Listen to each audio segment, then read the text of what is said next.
15, 11 à 20, je fais la lecture.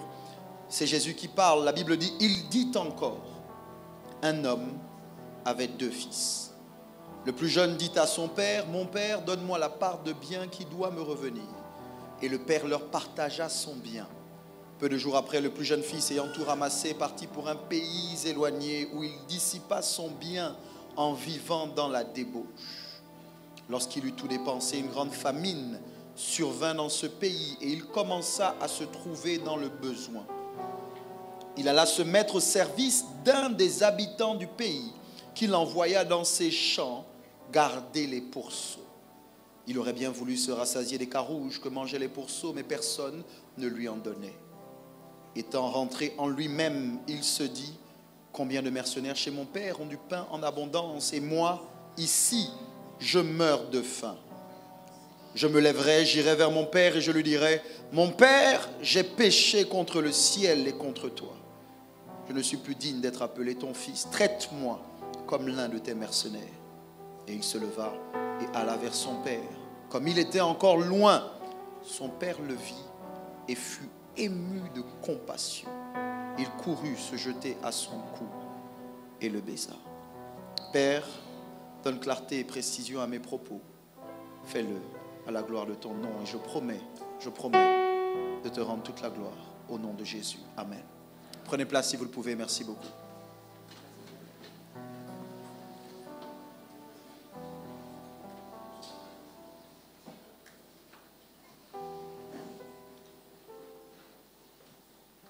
J'aurais besoin du batteur et du bassiste à un moment.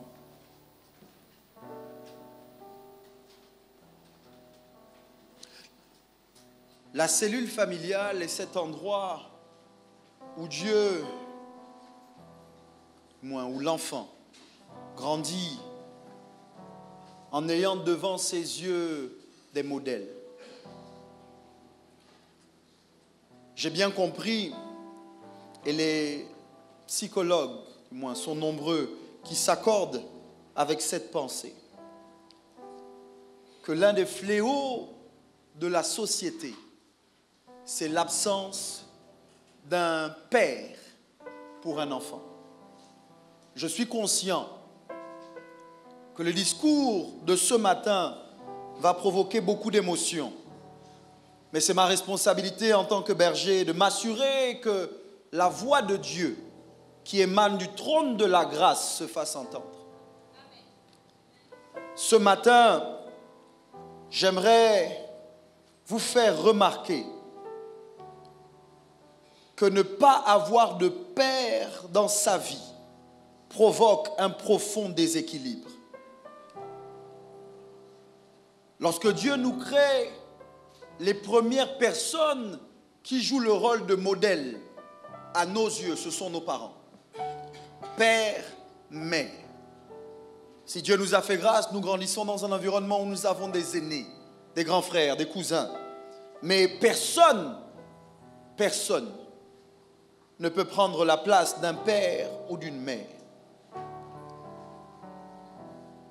Vous n'êtes pas sans ignorer que dans notre société, l'un des facteurs qui détruit la société, c'est l'instabilité familiale. Nos sociétés vont mal parce que nos familles vont mal. Nos sociétés vont mal parce que la famille qui devait jouer le rôle de cocon, de protection, de sécurité est totalement disloquée. Nous avons des difficultés aujourd'hui avec des adultes parce que eux, ils ont eu des difficultés dans l'enfance. C'est lorsque quelqu'un ne vit pas correctement le début de sa vie sur la terre au milieu de sa famille qu'il prend très souvent une mauvaise tangente, qu'il prend une mauvaise direction. Les gens sont totalement désemparés, sans dessus-dessous, des valeurs qui ne sont plus parce que la famille ne va pas bien. Et alors que je suis devant vous ce matin et ceux qui me regardent en direct, je crois qu'il y a une attaque du diable contre la cellule familiale. Pour un jeune garçon, lorsqu'il n'a pas de père, il n'a pas de modèle. Il n'a pas de sécurité et il n'a personne à qui s'identifier. Un psychologue disait que l'un des critères nécessaires pour que le père joue son rôle de manière adéquate, c'est qu'il soit un homme. Ça veut dire que la cellule familiale, pour être équilibrée, ne peut pas être composée de deux mamans. Il faut un homme, il faut un père. Et la mère ne peut pas jouer le rôle du père. Malgré tout son amour, tout son sacrifice, tôt ou tard, l'absence paternelle se fait ressentir dans la vie d'un enfant. Pour une jeune fille, il y a un manque de modèle masculin, ce qui pousse cette dernière à très souvent rechercher très tôt l'affection d'une figure masculine. Certaines femmes réagissent à l'opposé.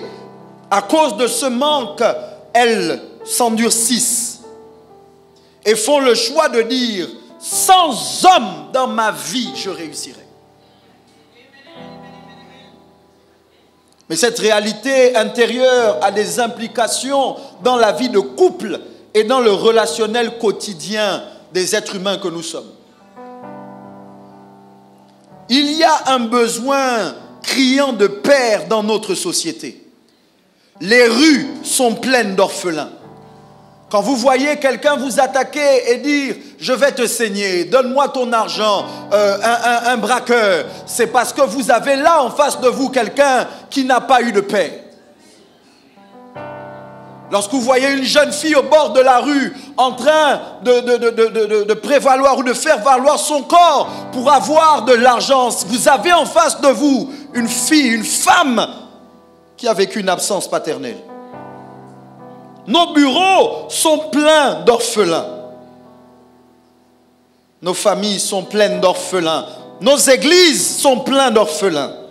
Il y a des orphelins en politique, des orphelins dans le gouvernement, des orphelins dans nos salles de classe en tant qu'enseignants. Il y a des pasteurs orphelins. Mais le pire pour moi, ce sont les orphelins de parents vivants.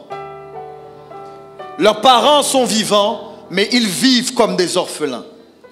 La relation a été brisée entre eux et leur père pour une raison ou une autre. Et je ne peux pas ne pas vous le dire ce matin.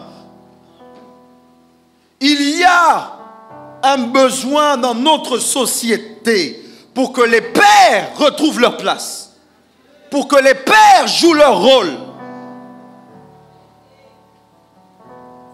Vous ne le savez peut-être pas, mais quand votre relation avec votre père n'a pas été celle qu'elle devait être, vous êtes affecté à l'intérieur de votre cœur.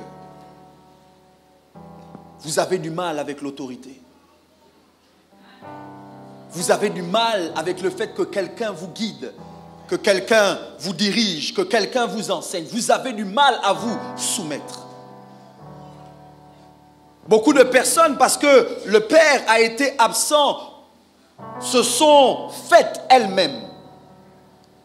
Elles se sont battues et ce qu'elles ont, elles l'ont acquis au prix de leurs efforts. Beaucoup de gens dans cette salle, certainement, ont réussi dans la vie et sont devenus des autodidactes. Ils ont appris, selon eux, tout seuls. Parfois, le père était là, mais il n'a pas joué son rôle. Et quand tu penses à ton père, tu penses à ses abus. Quand tu penses à ton père, tu penses à ses coups. Quand tu penses à ton père, tu penses à son absence. Parfois, il donnait de son argent, mais pas de son temps. Et que vous le vouliez ou pas, ça joue un rôle sur votre destinée. Quand le père n'est pas là, la mère est obligée de porter sur elle le fait de devenir le père et la mère. Et parfois la mère prise de désarroi est obligée de pleurer dans le secret de sa chambre. Mais quand elle sort devant ses enfants, elle est obligée d'avoir 2 casquettes et de dire: je suis ton père et je suis ta mère.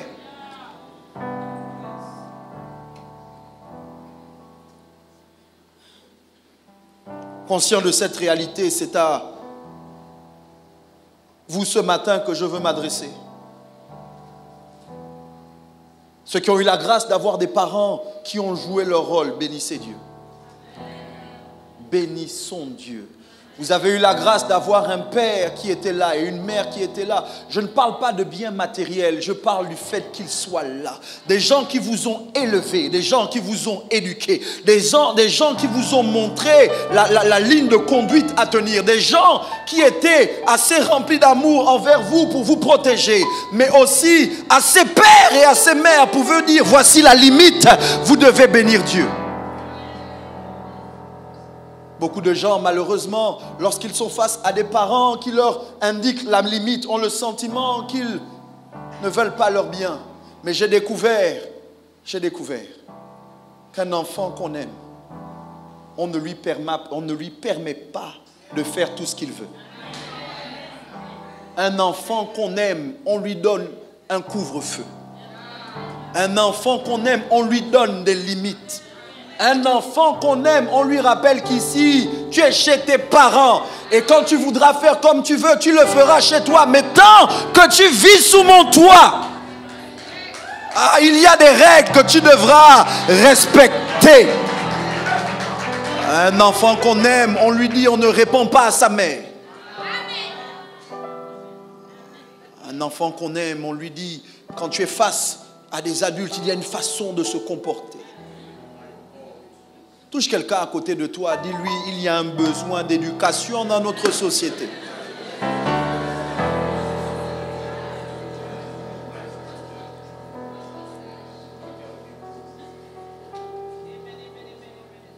Et comment faire? Parce que c'est vrai qu'il y a des gens, votre vie a été défaite, abusée, brisée. Parce que parfois vous êtes allé vers votre père, celui qui a été un instrument entre les mains de Dieu pour vous emmener sur la terre physiquement. Mais cette personne vous rejette.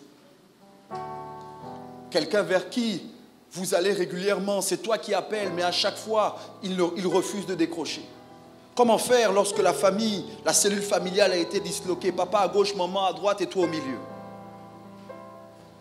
Comment faire lorsque tu te retrouves à quémander l'affection de tes parents, de ton père, et à ne rien recevoir en retour? Comment vivre de manière équilibrée alors qu'on a vécu une enfance déséquilibrée? La bonne nouvelle, que quelqu'un dise bonne nouvelle. Parce que c'est ça l'évangile, que quelqu'un dise bonne nouvelle. La Bible dit, et c'est Dieu qui parle: je suis le père des orphelins et le mari de la veuve. Ça veut dire que si ton père biologique n'a pas joué son rôle, si ton père biologique a laissé un vide qu'aucun homme n'arrive à remplir, la bonne nouvelle, c'est que tu as un père dans les cieux qui prend toujours ses responsabilités. Je veux commencer mes propos ce matin en disant à quelqu'un: tu n'es pas orphelin. Si tu es fils de Dieu, tu n'es pas orphelin. Écoutez, il y a une activité virulente du diable vis-à-vis de la relation entre l'individu, entre l'être humain, l'homme avec grand H et son père. Le diable sait qu'en attaquant la figure de nos pères terrestres, l'image de nos pères terrestres, il s'attaque à l'image de notre Père céleste. Le diable en a toujours eu après notre relation avec notre Père. Je veux vous rappeler que depuis le jardin d'Éden, il y a une volonté du diable à séparer le Créateur de sa création. Mais bien plus, à séparer le Père de ses fils. Le serpent vient, approche Ève et lui dit: Dieu a-t-il réellement dit que vous ne devez pas manger du fruit des arbres, de tous les arbres du jardin? Ève rétorque en disant: non, Dieu a dit: vous ne mangerez pas du fruit de cet arbre-là, parce que le jour où vous en mangerez, vous mourrez.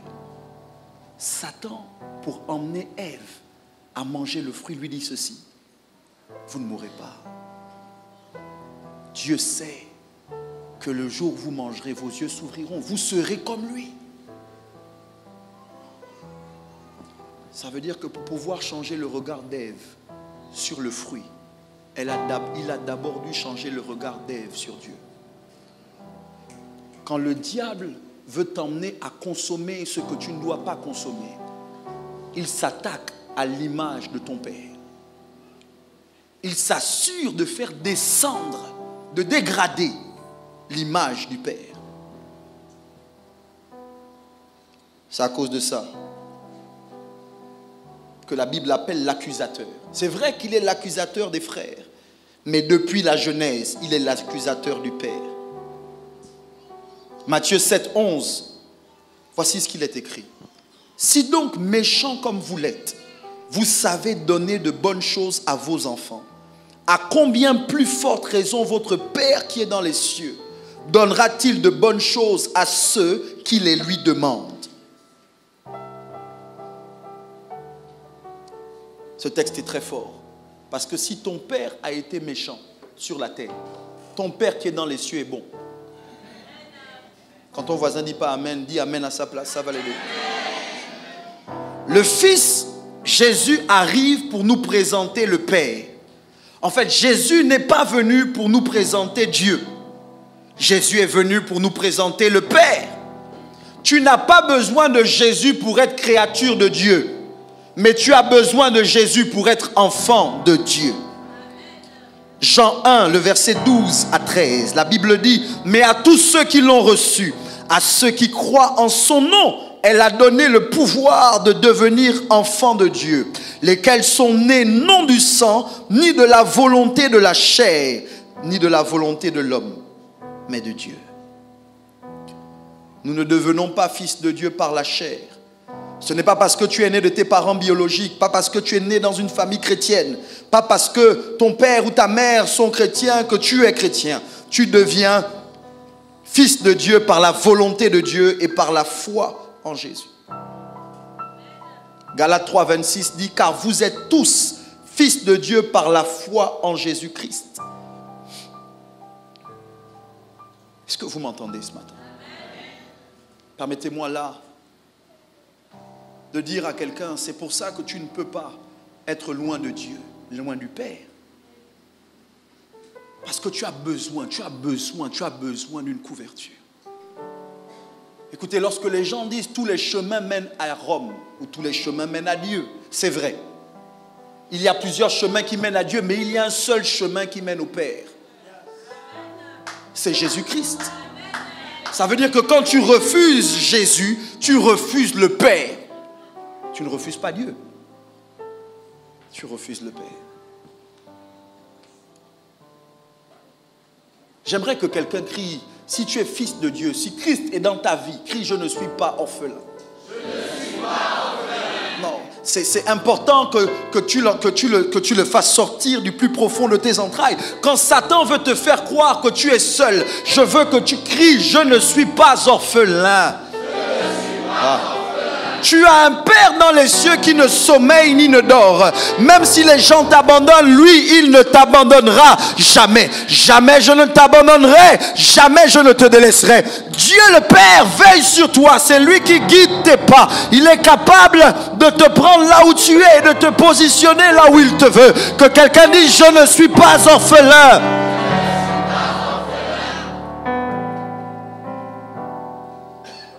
J'insiste sur ce point parce que c'est crucial que vous réalisiez que, my God, vous avez un Père dans les cieux. My God. Aujourd'hui, mon père biologique est mort. Décédé depuis plusieurs années maintenant. Mais je ne suis pas orphelin. J'ai un Père dans le ciel. Mais ce matin, je veux faire une déclaration qui va certainement vous troubler, vous déranger, vous mettre mal à l'aise. Mais avoir un Père dans les cieux ne suffit pas.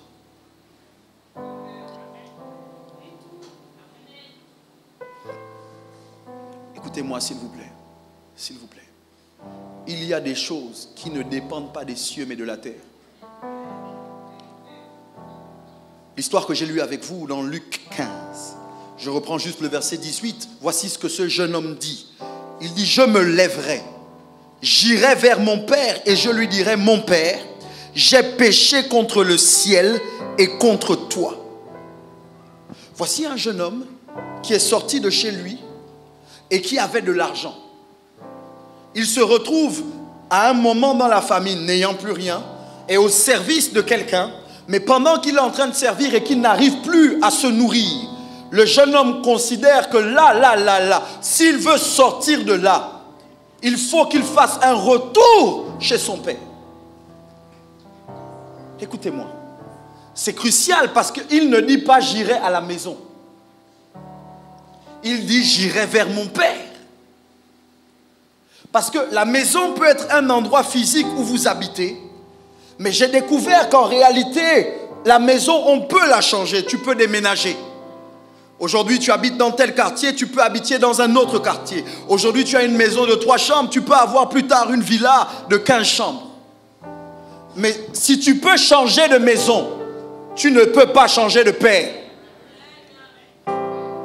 Laissez-moi vous aider. Je vous ai dit en premier qu'il y a un manque de responsabilité très souvent des pères biologiques et que pour combler ce vide, nous devons avoir nos yeux sur Dieu le Père. Sauf que Dieu le Père est dans les cieux et que c'est une relation spirituelle. Pour la matérialiser, Dieu choisit de passer par un homme qui devient ce qu'on appelle le Père spirituel. Tu as le Père biologique, tu as le Père dans les cieux et tu as un autre Père sur la terre qui est le Père spirituel, qui est l'émanation sur la terre du Père qui est dans les cieux. Le prolongement sur la terre du Père qui est dans les cieux. Qu'est-ce que tu dis, pasteur? Je dis qu'avoir un Père biologique, ce n'est pas suffisant. Avoir un Père dans les cieux, ce n'est pas suffisant. Il te faut aussi un troisième Père. Un Père spirituel. Maintenant, il y a des gens qui ont la grâce d'avoir pour Père spirituel leur Père biologique.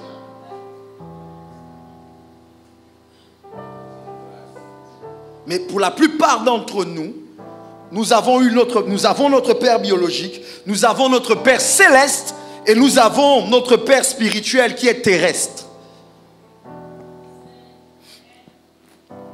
L'évêque a parlé dimanche dernier. My God, que le message était fort. Comme à son habitude, mais que le message était fort. Et j'ai entendu Dieu me parler clairement. Et le mot réconciliation a résonné très fortement. Et ce matin, je veux me faire l'écho de la voix de Dieu au travers de notre évêque qui est sorti de ce lieu en disant réconciliation. Je veux dire à quelqu'un qui a un père biologique et tu es en total désaccord avec lui, en froid avec lui, mais il est encore vivant, réconciliation. Je veux dire à quelqu'un dont le Père céleste et lui ne sont plus en bon terme. Dieu et toi, vous ne vous parlez pas. Tu sais que vous êtes en foi. Réconciliation. Je veux dire à quelqu'un qui a un Père spirituel, mais qui a choisi de ne pas être en bon terme avec lui, ou votre relation est en difficulté. Réconciliation. Touche quelqu'un à côté de toi, dis-lui réconciliation. Touche quelqu'un d'autre à côté de toi, dis-lui réconciliation. Cherche une dernière personne, bouscule-la, dis-lui réconciliation. Voici ce que je veux vous faire remarquer, je l'ai dit, le jeune homme n'a pas dit j'irai à la maison, il a dit j'irai vers mon père. Je crois sans l'ombre d'un doute que la maison se trouve là où se trouve ton père. Je vais dire ça différemment. La maison, c'est ton père. Ton père, c'est la maison. Je savais que vous alliez être comme ça aujourd'hui. Je m'étais préparé psychologiquement.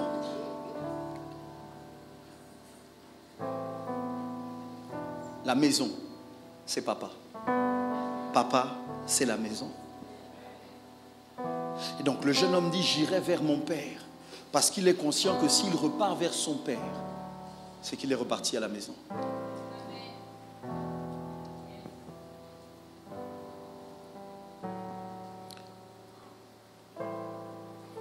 La deuxième chose que je veux indiquer et que le jeune homme fait remarquer dans sa déclaration, c'est qu'il y a des péchés contre le ciel et il y a des péchés contre la terre.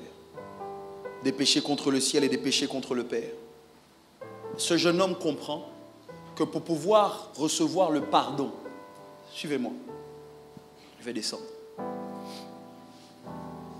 Le jeune homme dit, j'ai péché contre le ciel et j'ai péché contre toi. Il parle au Père. Il indique qu'il comprend bien qu'il y a des péchés qu'il a commis contre le ciel et il y a des péchés qu'il a commis contre le Père. Sauf que pour avoir le pardon, il ne peut pas aller au ciel. Il a besoin d'aller vers le Père. Pourquoi? Parce que le Père est capable de pardonner non seulement les péchés qui sont faits contre lui, contre la terre, mais il est capable de pardonner les péchés que tu as faits contre le ciel. Qu'est-ce que tu dis, pasteur? Je dis que lorsque tu vas vers ton Père, c'est que tu vas vers le pardon. Et que lorsque tu as péché contre le ciel, écoutez, je connais le texte, 1 Jean, je crois que c'est 1 Jean 1,9, si nous confessons nos péchés, il est fidèle et juste pour nous pardonner et nous purifier de toute iniquité. On parle de Dieu le Père. Sauf que vous est-il déjà arrivé de demander pardon à Dieu et d'avoir le sentiment que vous n'êtes pas pardonné? D'avoir demandé pardon à Dieu, mais votre conscience fait des heures supplémentaires. D'avoir demandé pardon à Dieu, mais vous ressentez toujours sur vous le poids de la culpabilité. Pourquoi? Parce que quand bien même tu as demandé pardon à Dieu, tu n'as pas entendu Dieu te parler. Tu ne le touches pas, tu ne le vois pas et tu as le sentiment que ça reste abstrait. Pour nous qui avons grandi catholiques, vous vous rappelez du confessionnal? Tu allais voir le prêtre alors que tu es assis et qu'il est assis à côté, séparé par un mur, une espèce de mur. Oui, mon fils. Oui, ma fille. Pardonnez-moi, mon père, parce que j'ai péché. Qu'as-tu fait? Ah, mon père, j'ai fait ci, j'ai fait ça. À aucun moment, le prêtre ne crie « Oh !» Comment tu le sais? Parce que si tu entends ça, automatiquement, tu te sens condamné et tu ne peux plus continuer à te confesser. Et quand tu as fini de dire tout ce que tu as fait sans rien cacher, le Père va en paix. Tu es pardonné. Quand tu sors de là, tu n'as plus de poids, tu n'as plus de fardeau parce que tu es conscient que celui qui représente Dieu sur la terre t'a pardonné. Écoutez, Jésus parle à ses disciples, à cause du temps, je ne vais pas lire le texte, mais Jésus parle à ses disciples après qu'il soit ressuscité. Il souffle sur eux et il dit, recevez l'Esprit. Il dit, ceux à qui vous pardonnerez leurs péchés, ils leur seront pardonnés. Ceux à qui vous retiendrez leurs péchés, ils leur seront retenus. Ça veut dire que Jésus donne aux disciples le pouvoir de pardonner les péchés. C'est ça le pouvoir du Père. Ton frère a du mal à pardonner tes péchés. Parce que quand tu le regardes, vous êtes pareil. Au même niveau. Il faut quelqu'un au-dessus de toi qui soit capable de te dire, malgré ce que tu as fait, tu es pardonné. Quand le fils dit, j'irai vers mon père pour dire, papa, j'ai péché, c'est parce qu'il est conscient que la personne qui peut pardonner ses péchés, c'est le Père. La question que je me pose et que j'aimerais te poser ce matin, vers qui vas-tu quand tu as péché? Vers qui vas-tu lorsque tu t'es retrouvé dans une situation compliquée et tu ne sais pas comment en sortir? Vers qui vas-tu quand la culpabilité ronge ton cœur? Vers qui vas-tu quand le diable vient t'accuser et te dire que ce n'est même pas la peine de prier? Dieu ne va pas écouter ta voix, pas avec ce que tu as fait. Bien, je suis le seul. Vous me regardez bizarrement. Ça vous est arrivé d'être dans la présence de Dieu, de vouloir prier et puis d'entendre une voix qui te dit, mais tu pries là. Tu es sûr que toi, avec ce que tu as fait là, Dieu peut te... Toi-même, tu arrêtes. On dit prions ensemble. Quand on arrive dans la maison, l'église est rassemblée. Élevons nos voix et prions. Beaucoup d'entre vous, vous ne priez pas. Vous avez le cœur rempli de condamnation. Et donc pendant qu'on est en train de dire à Dieu, donne-moi, donne-moi, au moment où tu dis, Seigneur, je veux le travail, tu entends une voix qui te dit, mais tu as pris ce qui ne t'appartenait pas. Tu te bloques, tu dis, Seigneur, pardon. Au moment où tu fais une autre demande, il y a une autre voix qui vient encore te dire, mais ça, tu as fait ça hier. Pendant qu'on prie, toi, tu te repens. La prière dure 2 heures, mais tu n'as pas passé 2 heures à prier, tu as passé 2 heures à demander pardon. Touche quelqu'un à côté de toi, dis-lui retourne chez ton père. Touche quelqu'un d'autre à côté de toi, dis-lui va chez ton père, va vers ton père.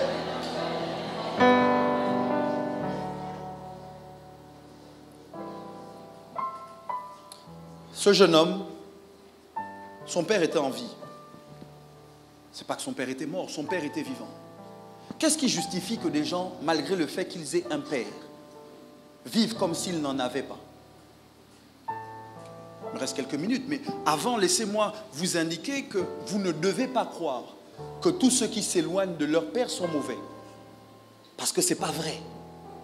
Parfois, on s'éloigne de son père parce qu'on veut être indépendant. Parfois, on quitte la maison paternelle parce qu'on porte en nous une vision. Parfois, on veut se démarquer de son père parce qu'on se dit je ne veux pas être comme ça.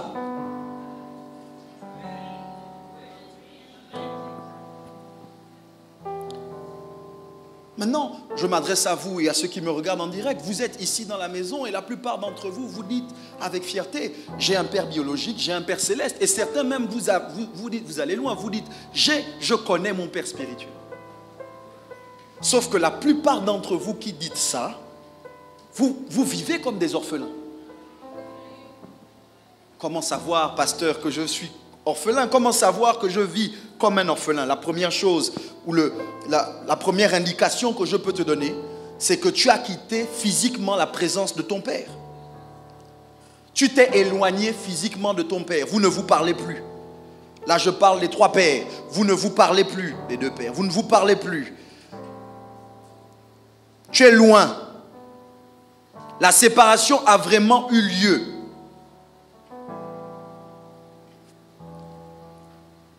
J'ai des gens, quand je les appelle parce que ça fait 1 mois, 2 mois, je ne les vois plus.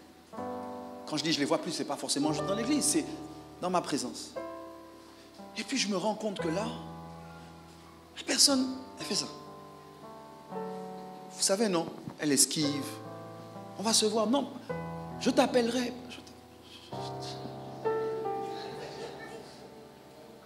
Et puis à un moment, tu te dis, mais qu'est-ce qui ne va pas? Et j'ai compris que très souvent, quand les gens s'éloignent du Père, soit c'est parce qu'ils sont en colère, ils boudent, soit c'est parce qu'ils se sentent sales. Ils sont dans quelque chose, en ce moment, dont ils ne sont pas fiers. Et ils disent, Dieu, je suis loin. De peur que les gens se gardent. Tu sais que tu es en danger, que tu t'es éloigné de ton Père. Lorsque tu es loin de lui, sa présence t'irrite. Sa présence te met mal à l'aise. Dieu revient dans le jardin, appelle Adam. Adam dit, j'ai entendu ta voix et je me suis caché parce que j'étais nu. Quand tu te caches de ton Père, c'est que tu t'es déshabillé.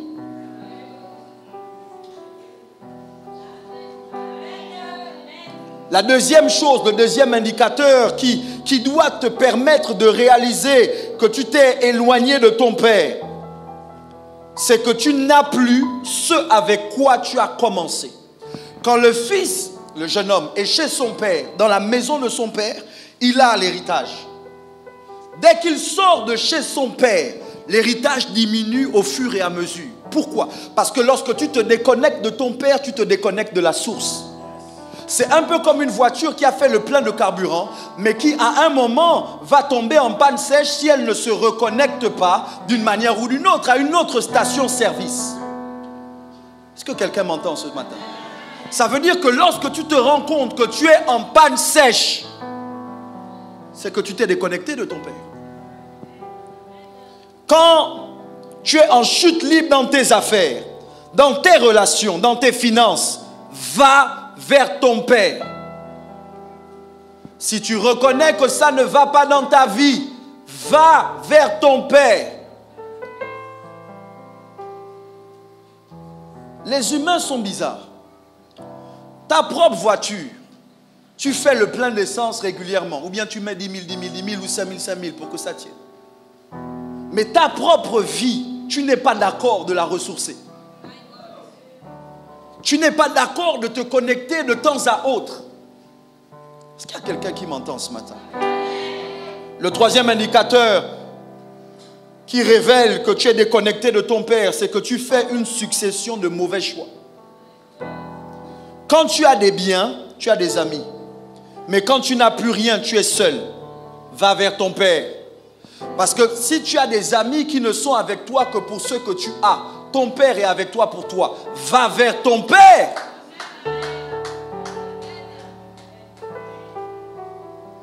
Vous avez des relations qui sont bizarres. Parce que toutes tes relations sont intéressées. Les gens sont d'accord de marcher avec toi à cause de ce que tu leur apportes. Mais le Père comprend bien que pour être qui tu dois être, tu as besoin de ce qu'il va t'apporter.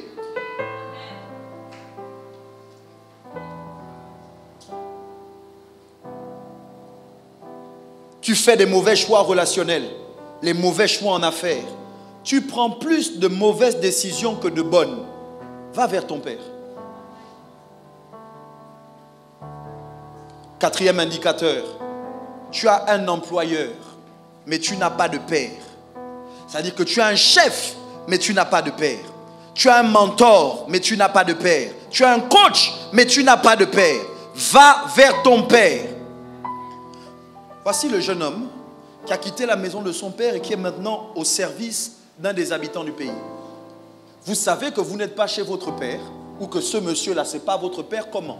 Parce que ce monsieur est plus préoccupé par ses cochons que par lui. Quand tu as quelqu'un qui est plus préoccupé par le profit que par toi, ce n'est pas ton père. Quelqu'un qui est plus intéressé par ce que ces cochons vont manger que toi, ce que tu vas manger, ce n'est pas ton père, c'est un employeur. Et tu ne peux pas vivre ta vie constamment chez un employeur parce qu'il n'en a rien à faire de toi. Il t'utilise, il se sert de toi.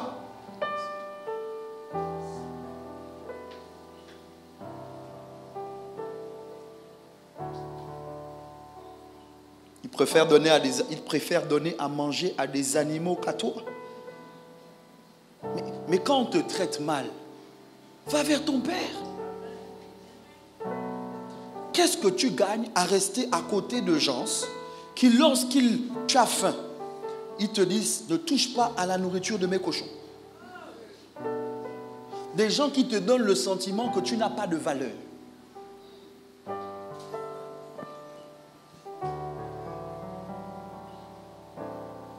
Je vais ouvrir une parenthèse là.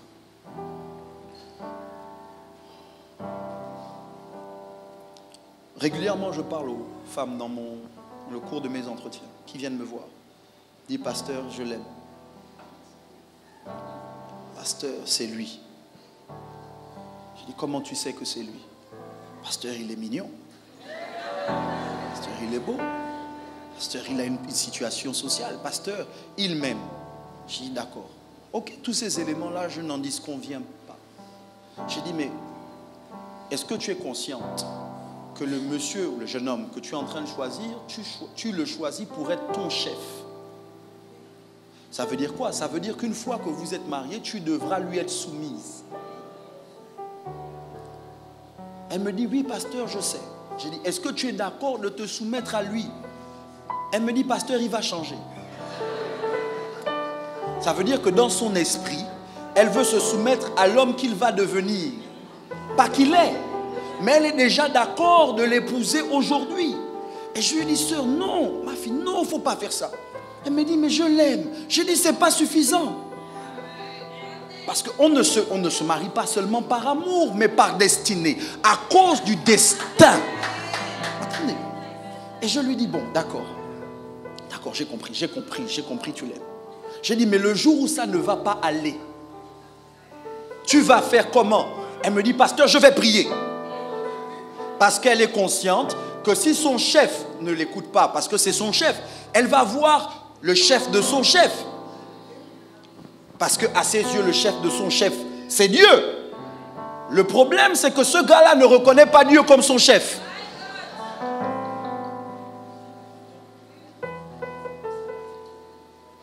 Donc ça veut dire que quand tu pries, même quand Dieu veut lui parler, le monsieur a le cœur fermé de pierre. Bon, après, il y a les chrétiens que... Les chrétiens. Donc, elle dit, pasteur, il est chrétien, il aime Dieu, il craint Dieu, d'accord. Mais le jour où ça ne va pas, elle va prier. Elle va dans la chambre, elle se met à genoux, elle prie. Elle va à la douche, elle prie. Elle va au salon, elle prie. Seigneur, touche son cœur. Seigneur, touche son cœur. Mais je me suis rendu compte que quand Dieu doit toucher le cœur d'un homme, ça prend du temps. Que les femmes disent Amen. C'est-à-dire que tu as prié, tu pries depuis pour que ce gars-là se convertisse. Tu pries depuis pour qu'il te traite mieux. Tu pries depuis, tu pleures, tu cries. Dieu entend. Et Dieu est en train d'agir. Sauf que ça dure. Un jour devant Dieu équivaut à 1000 ans. Donc Dieu se dit, j'ai le temps. 1000 ans, c'est un jour. Donc il se dit que bon, je vais régler ça. Il dit, demain, ça ira. Sauf que tu ne sais pas si c'est demain ou demain. Non, je vous parle avec le cœur. Vous connaissez, est-ce que vous savez que depuis là, Jésus a dit, je reviens bientôt. Sauf que son bientôt là, on ne sait pas quand c'est. C'est juste bientôt.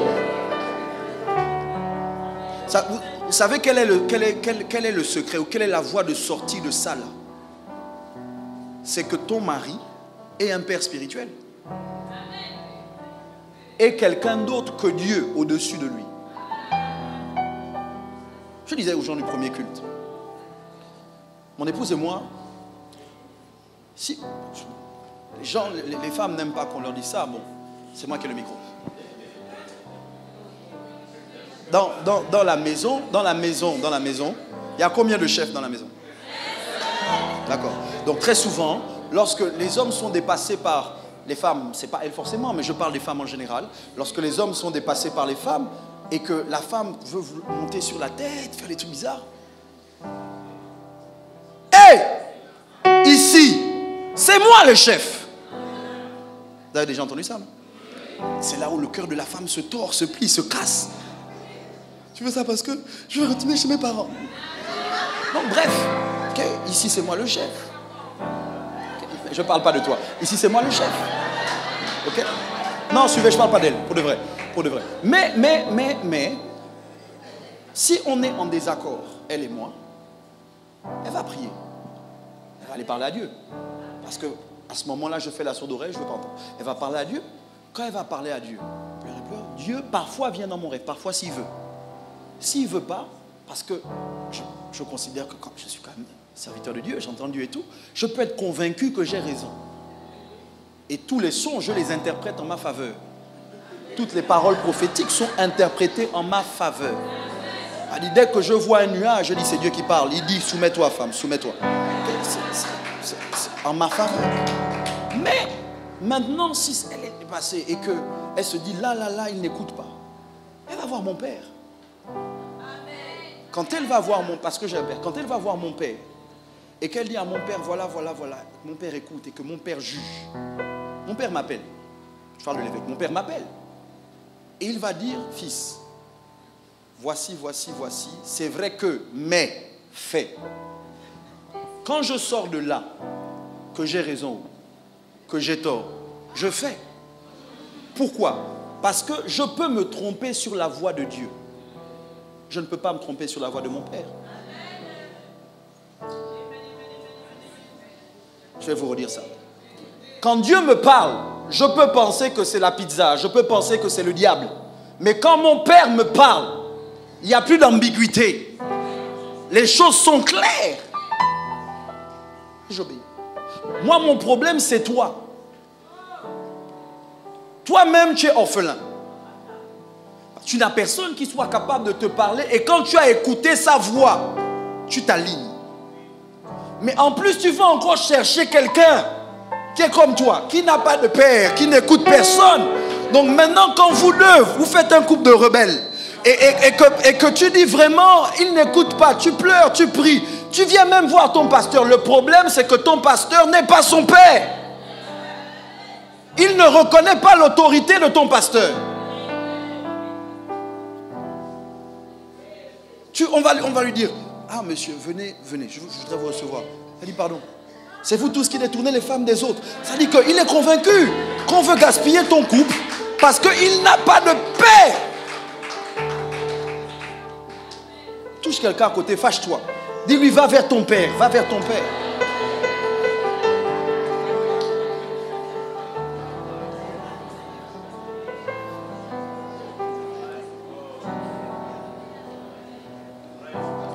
Je veux poursuivre dans la liste de critères qui permettent de reconnaître qu'on est orphelin. La cinquième chose, c'est que tu ne te reconnais plus toi-même. Écoutez-moi s'il vous plaît. Tu ne te reconnais plus toi-même. La Bible dit, étant rentré en lui-même. Ça veut dire que ce jeune homme a dû réfléchir pour pouvoir découvrir qu'il était au mauvais endroit. Écoutez-moi, tu ne peux pas être totalement toi si tu n'as pas de père. Parce qu'il y a un potentiel qui ne se manifestera pas tout seul. Tu prends des risques en t'éloignant de ton père. Ce jeune homme était de coutume juive, mais il va se retrouver à vouloir manger la nourriture d'animaux impurs à ses yeux parce qu'il est loin de son père. Il y a des choses que nous faisons qui sont la preuve que nous sommes au plus bas. Quand tu commences à désirer des choses négativement, que tu ne désirais pas avant, c'est la preuve que tu t'es éloigné de ton père. Quand tes standards sont revus à la baisse et que tu fais des compromis à n'en plus finir, que tu te retrouves dans des choses sans queue ni tête, c'est que tu t'es éloigné de ton père. Parce que quand tu es proche de ton père, il t'influence. Tu demandes son avis, tu cherches à savoir s'il est d'accord. Quand tu es loin, tu vas prendre des décisions sans queue ni tête. Tu sais que tu es en difficulté parce que tes valeurs ont baissé. Tes standards ont baissé. Tu acceptes tout et n'importe quoi. Tu es d'accord même de faire des choses. Je sais que vous n'allez pas vouloir dire, c'est pas vous, c'est ceux qui ne sont pas venus, ceux qui nous regardent en direct. Mais vous est-il arrivé de faire quelque chose et puis plus tard de vous dire, comment j'ai pu faire ça? De faire quelque chose et de vous dire, si on vous avait dit 5 ans, 3 ans, 2 ans, 1 an avant que vous alliez faire ça, vous alliez crier au scandale. Moi, jamais. Mais aujourd'hui, le jamais est devenu toujours. C'est parce que tu es loin de ton père. Je veux lancer un appel à toutes les personnes qui me suivent en direct et celles qui vont m'écouter plus tard. L'évêque l'a dit et je veux me faire l'écho de cette voix. C'est l'heure de la réconciliation. C'est le moment de te réconcilier. C'est le moment d'aller vers ton père. Je ne dis pas d'abord rentrer à la maison. Je dis allez vers votre père. Que personne ne vous trompe. Avoir un père fait la différence. Dans cette vie-ci, il n'est pas bon d'être orphelin. Il y a un vide que personne d'autre ne peut combler en dehors du père. Et si tu es avec quelqu'un qui n'est pas ton père, il y a des choses qu'il ne peut pas faire, qu'il ne peut pas dire sur toi. Être orphelin est une malédiction. Alors que je m'apprête à conclure, je veux vous indiquer qu'il n'est pas possible de retourner vers son père dans un autre état d'esprit que celui de la repentance. Le changement de pensée, le changement de direction. Il doit donc y avoir un changement de cœur qui précède le retour vers le Père. En fait, je suis en train de dire que nous devons nous rapprocher du Père dans le but de favoriser la réconciliation. Et ça passe par le chemin de l'honneur. Malachie 1,6, pour vous qui prenez des notes. C'est mon avant-dernier texte. Malachie 1,6. Le prophète Malachie prophétiquement définit le rôle d'un fils vis-à-vis de son père. Je lis. Un fils honore son père et un serviteur son maître. Si je suis père, où est l'honneur qui m'est dû? Un fils honore son père. Une fille honore son père. Dieu dit, si je suis père, où est l'honneur qui m'est dû? Deux choses par rapport à l'honneur. Quand tu retournes vers ton père, tu retournes vers lui pour l'honorer. Ça veut dire quoi? Ça veut dire que ton retour vers lui est déjà une façon de l'honorer. Écoutez. Le fils prodigue, le jeune homme, est dehors. Quand il dit « j'irai vers mon père », c'est qu'il accepte que ce soit lui qui fasse les pas nécessaires pour restaurer la relation. Imagine que ce soit ton père qui est tort. Suivez-moi. C'est vraiment ton père. Tu as raison, c'est ton père qui a tort. Mais là où tu auras tort, si c'est ton père qui se met à genoux pour te demander pardon. Il y a beaucoup d'entre vous, c'est ça que vous voulez. Non, tu veux que ton père spirituel se mette à genoux pour dire pardon, tu as eu raison, j'ai eu tort. Tu veux que ton père biologique se mette à genoux et te dise pardon, tu as eu raison, j'ai eu tort. Mais j'essaie de vous dire quoi? J'essaie de vous dire que si papa veut se mettre à genoux pour te demander pardon, tu l'arrêtes. Tu le bloques. Tu dis papa, pas toi, pardon, pardon. Pourquoi?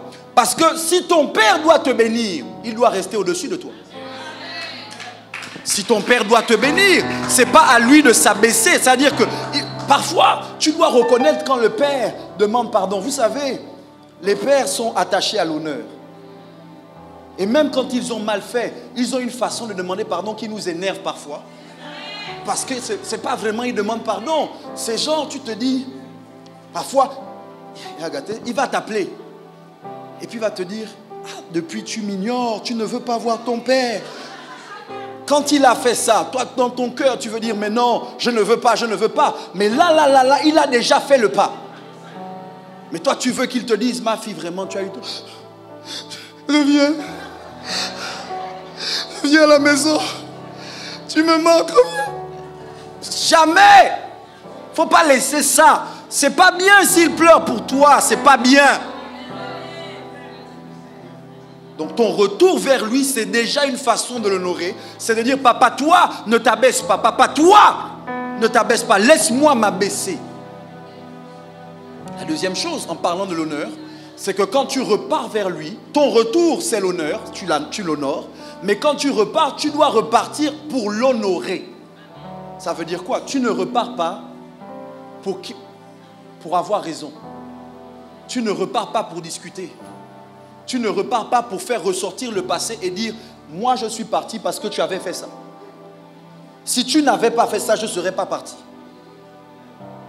Tu ne repars pas pour essayer d'avoir raison. Tu repars en disant « Papa, je viens t'honorer. » Écoutez-moi, est-ce que vous savez pourquoi le père va tuer le veau gras?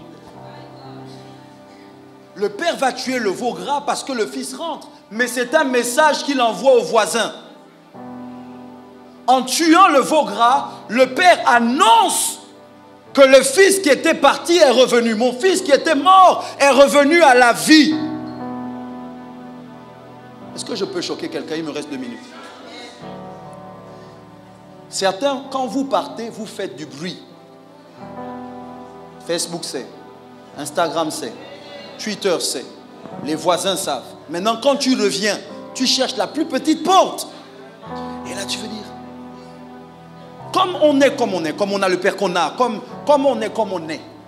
Parfois, on laisse. Et puis, tu reviens incognito, tu t'assois. Normalement, de la même manière que tu as fait du bruit en partant, tu dois faire du bruit en revenant. Tu dois indiquer aux gens autour que je repars chez papa. Et le papa que tu as déshonoré en partant, tu dois t'arranger pour l'honorer en revenant. Non, acclame parce que moi je sais que je parle bien.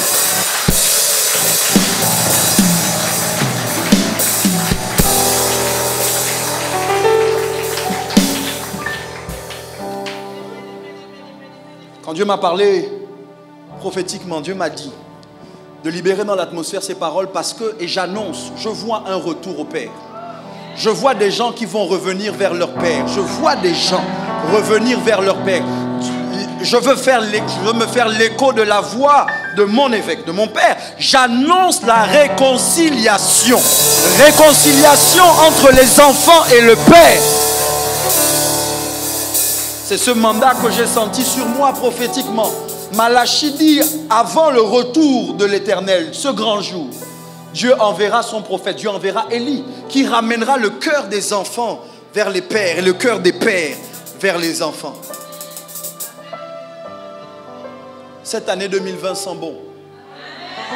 Et nous devons commencer avec la réconciliation. Attendez, allez dire aux enfants du Père qui ne sont plus là, qui se sont éloignés, parlez-leur, dites-leur, retourne chez ton Père. Tu connais quelqu'un qui a fait le bruit en disant c'est mon Père, c'est mon Père, c'est mon Père. Mais aujourd'hui dans son rapport avec son Père s'est brouillé. Va lui dire, retourne chez ton Père. Non mais là-bas il y a tel qui m'énerve. Écoutez, quand le fils prodigue rentre à la maison, le grand frère sort.